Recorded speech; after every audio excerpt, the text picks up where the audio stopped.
Puss by E.F. Benson. It was during the month of May, some 9 years ago, that the beginning of the events that concerned Puss took place. I was living at the time on the green outskirts of a country town, and my dining room at the back of the house opened on to a small garden framed in brick walls some 5 feet high.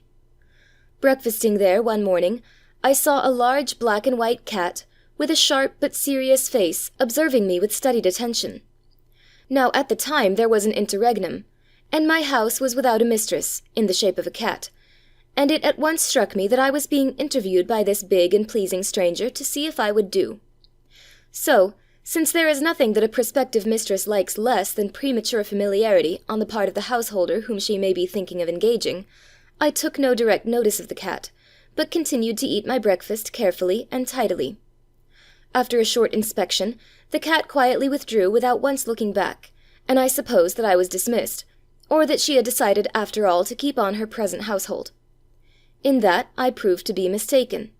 She had only gone away to think about it, and next morning, and for several mornings after that, I was subjected to the same embarrassing but not unfriendly scrutiny. After which she took a stroll round the garden to see if there were any flower beds that would do to make ambushes in, and a convenient tree or two to climb should emergencies arise. On the 4th day, as far as I remember, I committed an error, and halfway through breakfast went out into the garden, to attempt to get on more familiar terms. The cat regarded me for a few moments with pained surprise, and went away. But after I had gone in again, she decided to overlook it, for she returned to her former place and continued to observe.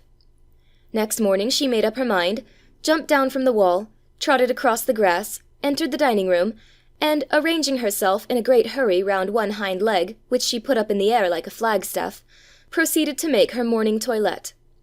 That, as I knew quite well, meant that she thought I would give satisfaction, and I was therefore permitted to enter upon my duties at once. So I put down a saucer of milk for her, which she very obligingly disposed of. Then she went and sat by the door and said, "Ah!" to show that she wished the door to be opened for her, so that she might inspect the rest of the house. So I called down the kitchen stairs, "There is come a cat, who I think means to stop. Don't fuss her." In this manner the real Puss, though I did not know that, entered the house.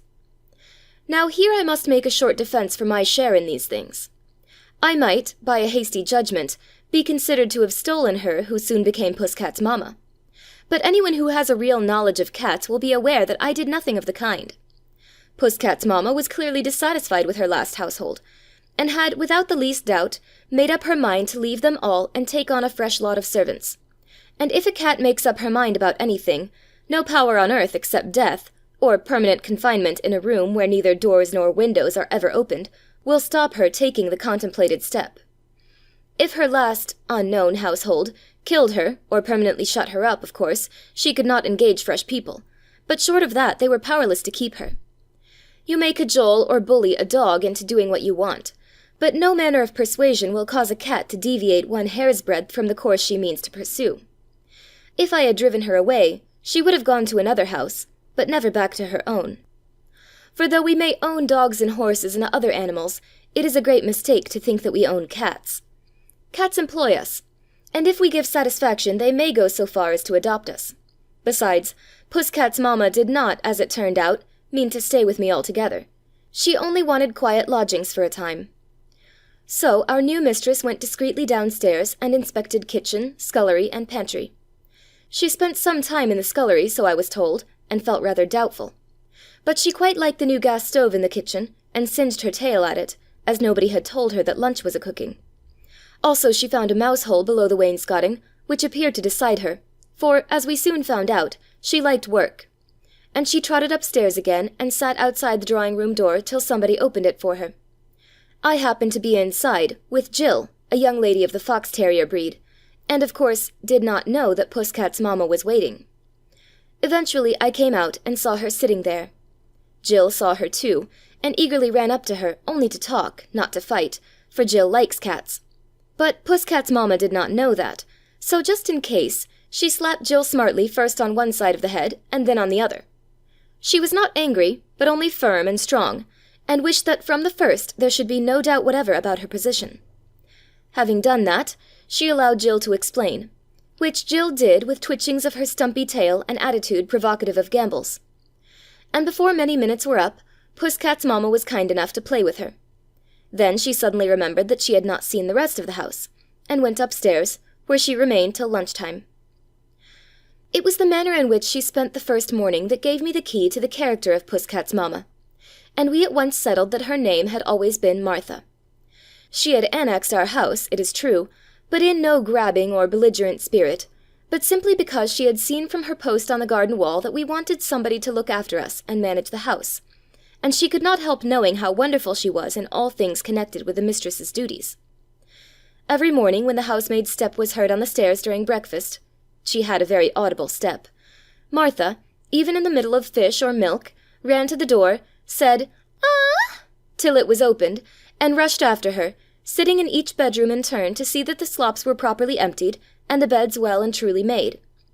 In the middle of such supervision, sometimes came other calls upon her. The front doorbell would ring, and Martha had to hurry down to see that the door was nicely opened. Then perhaps she would catch sight of somebody digging in the garden, and she was forced to go out in this busiest time of the morning to dab at the turned-up earth in order to be sure that it was fresh.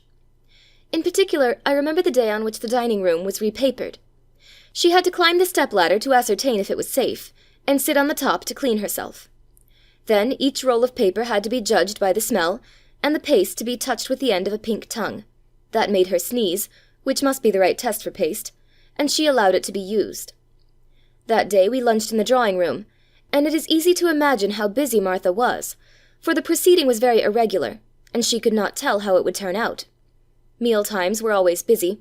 She had to walk in front of every dish as it was brought in, and precede it as it was taken out. And today these duties were complicated by the necessity of going back constantly to the real dining-room to see that the paper-hangers were not idling. To make the rush more overpowering, Jill was in the garden wanting to play, and to play with Jill was one of Martha's duties. And some young hollyhocks were being put in, certain of which, for inscrutable reasons, had to be dug up again with strong backward kicks of the hind legs. She had settled that there was but one cat, which was of course herself. Occasionally alien heads looked over the wall, and the cries of strangers sounded. Whenever that happened, whatever the stress of housework might be, Martha bounded from house into garden to expel, and if possible kill the intruder. Once from my bedroom window I saw a terrific affair.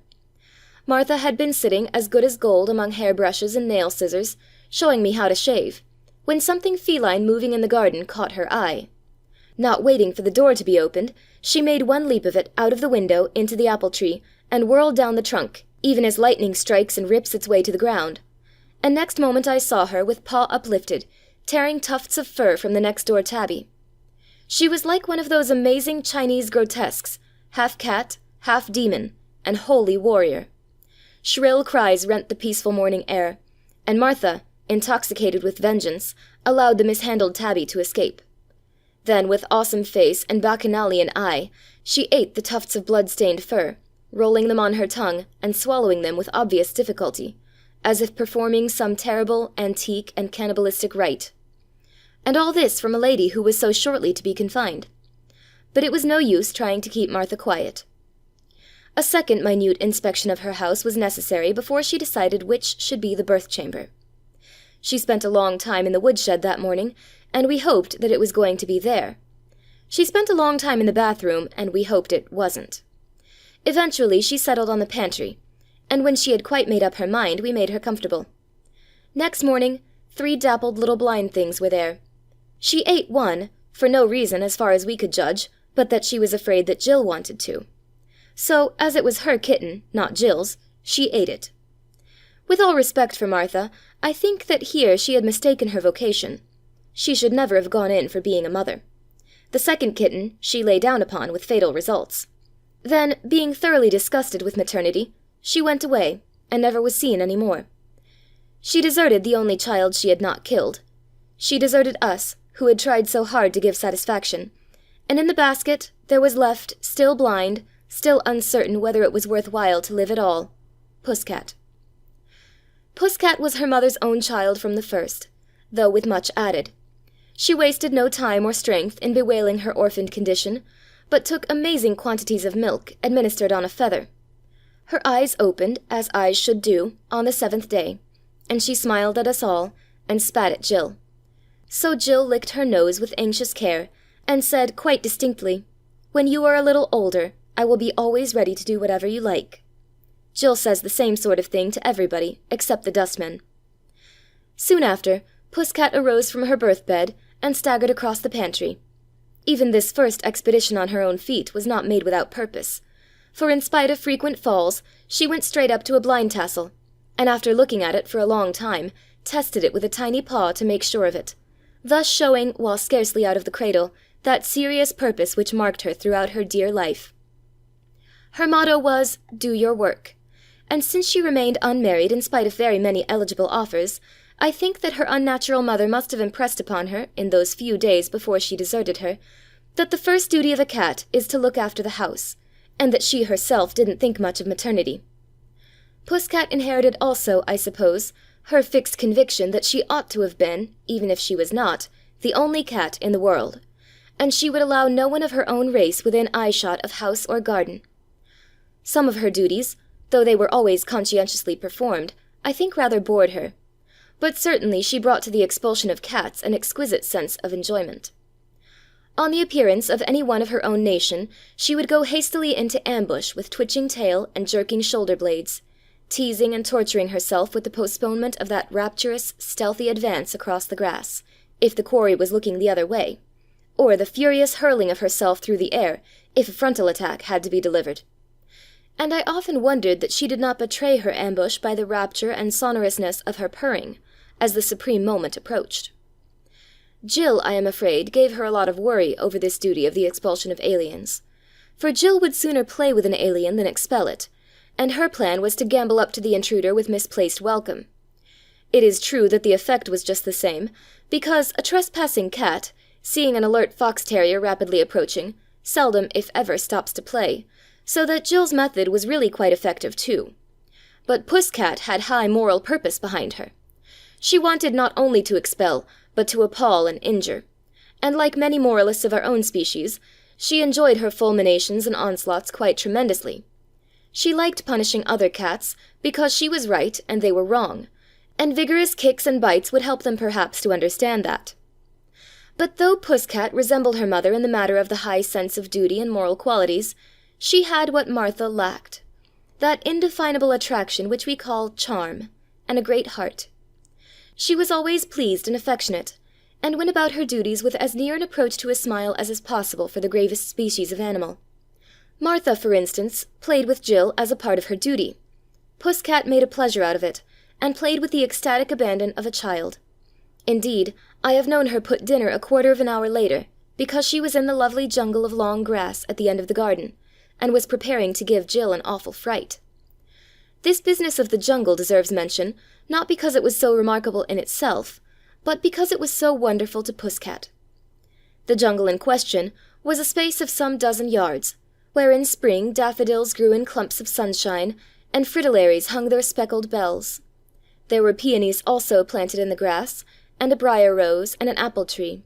Nothing, as I have said, was remarkable in itself, but it was fraught with amazing possibilities to the keen imagination of Puss Cat.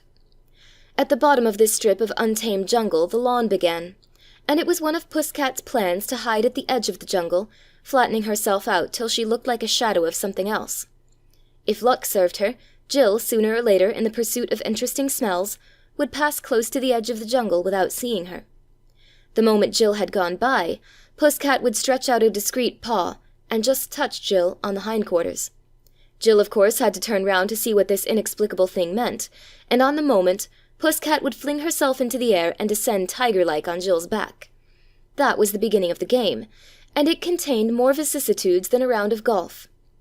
There were ambushes and scurryings innumerable, assaults from the apple tree, repulsions from behind the garden roller, periods of absolute quiescence, suddenly and wildly broken by swift flanking movements through the sweet peas, and at the end a failure of wind and limb, and Jill would lie panting on the bank, and Puss Cat, having put off dinner, proceeded to clean herself for her evening duties.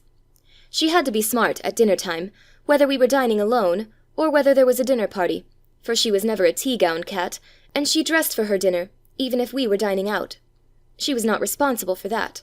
What she was responsible for was to be tidy herself.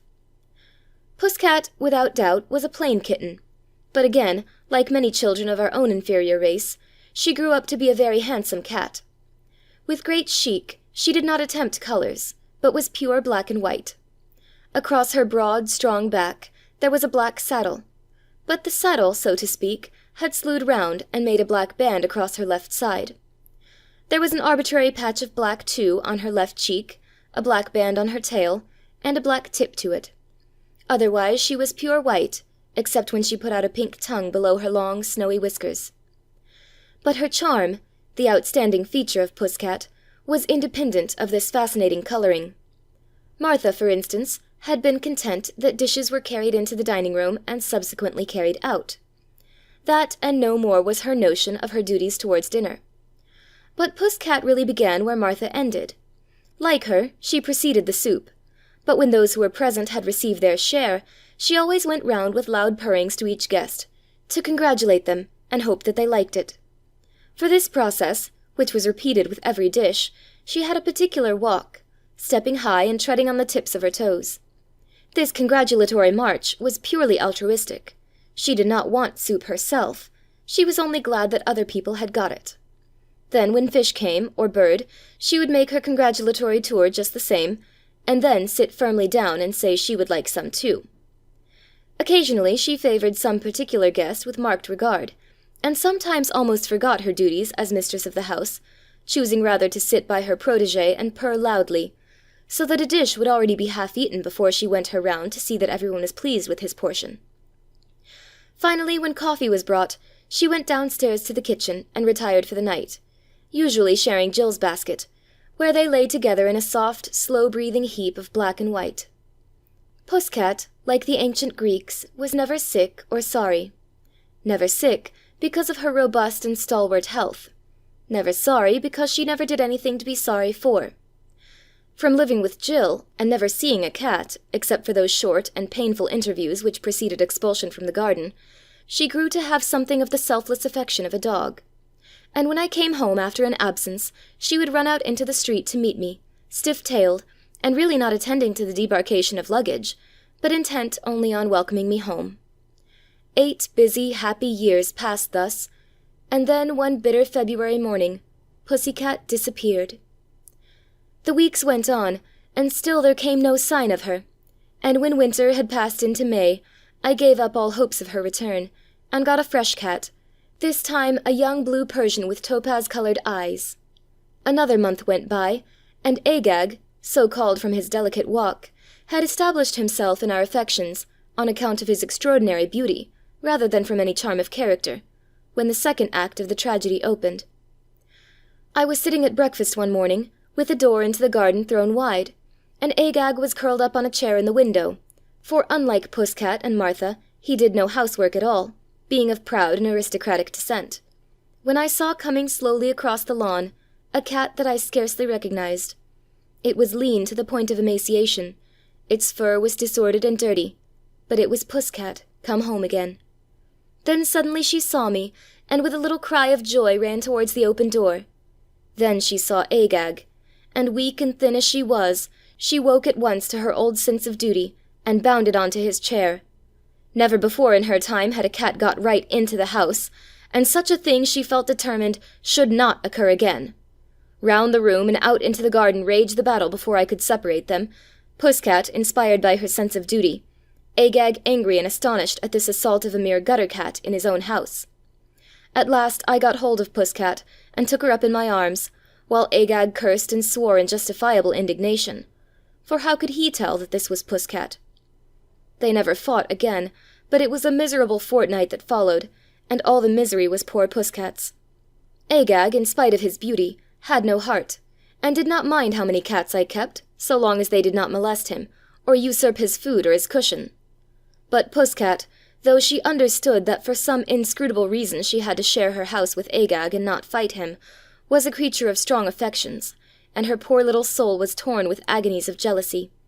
Jill, it is true, who was always treated with contemptuous unconsciousness by Agag, was certainly pleased to see her friend again, and had not forgotten her. But Puss-cat wanted so much more than Jill could give her. She took on her old duties at once, but often when she escorted the fish into the dining room, and found Agag asleep on his chair, she would be literally unable to go through with them, and would sit in a corner by herself, looking miserably and uncomprehendingly at me.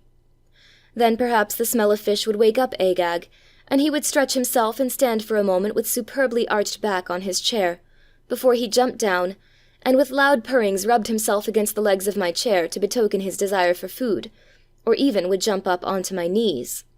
That was the worst of all for Puss-cat, and she would often sit all dinner through in her remote corner, refusing food, and unable to take her eyes off the object of her jealousy. While Agag was present, no amount of caresses or attentions offered to her would console her, so that, when Agag had eaten, we usually turned him out of the room. Then for a little while Puss-cat had respite from her Promethean vulture. She would go her rounds again to see that everybody was pleased, and escort fresh dishes in with high-stepping walk and erect tail. We hoped, foolishly perhaps, that in course of time the two would become friends, else I think I should have at once tried to find another home for Agag. But indeed, short of that, we did all we could do, lavishing attentions on dear Puss-cat, and trying to make her feel, which indeed was true, that we all loved her, and only liked and admired Agag. But while we still hoped, Puss-cat had had more than she could bear, and once again she disappeared. Jill missed her for a little while, Agag not at all. But the rest of us miss her still. End of section 12.